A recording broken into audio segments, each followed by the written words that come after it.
When The Matrix came out in '99, it really did throw ripples and made people just even question reality in many ways. Not only cool action and kung fu, but that is one of those films that had so much. It's such a dense film, has so much philosophy and deep. I'd love to hear your point of view on that.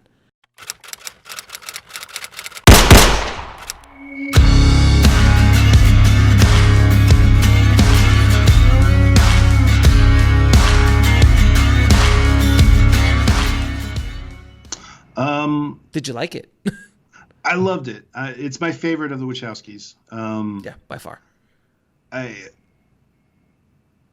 mean, ultimately, in a way, it was kind of the perfect. It was the classic hero's journey. Neo is the hero. There's that kind of aspirational quality. He's Jesus, basically. Sure, he's the one. Messiah figure. He's the Messiah figure. He's the one, of course. Yeah, sure. Which is the least interesting thing about it. Correct. The most interesting thing about him is the inner conflict, the doubt. I almost would have. Well, I mean, he's a good point of view character.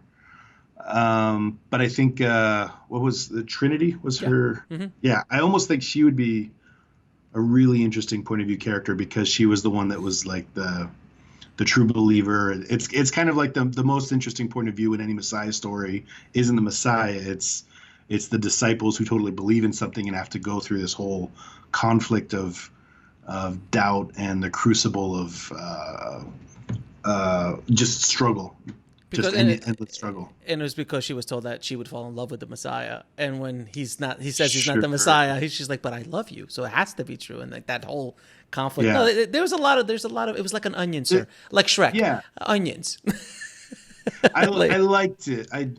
I do like it a lot. I think it's a great action film. And I think it's a fun play on philosophy. I think there were, I'm trying to think. I felt like it was very kind of it's a great movie. It's a great movie. I think it could have been more, but I think my flavor of that kind of discussion would probably be less commercially have less commercial appeal. So they wrote the line perfectly of kind of like a nice introduction to some postmodern theories, simulation and simulacra and things like that, which is fun. And then power dynamics and the question of technology and identity, and it's fun stuff. And I think they were kind of riding the surface, which is probably where the general audience needed to be introduced to it. Right. And also that got done in the studio system is mind-boggling. It is, yes. Like it was all bells and whistles, and they sold it really well. And I was a big fan of anime. And so, they're using a lot of anime tropes to try and sell that. And, and it's definitely iconic in the way that it affected our culture. I just wish that, like the second and third movies in some way kind of elaborated. We all wish. We all wish the second and third movie would have done something different, sir.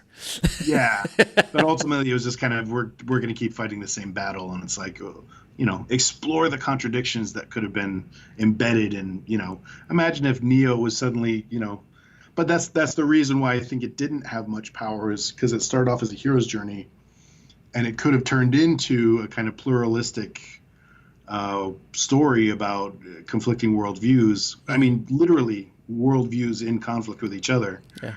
But ultimately it kind of, it turned into just kind of the same repetition of everything you've seen from other major battles. That they just got bigger guns and punched harder and look cooler. Which, right? Yeah. Yeah, cool. Yeah, better effects when they punch, and CG animation when they're jumping from car to car. But, exactly. Which sure. Cool. Hey.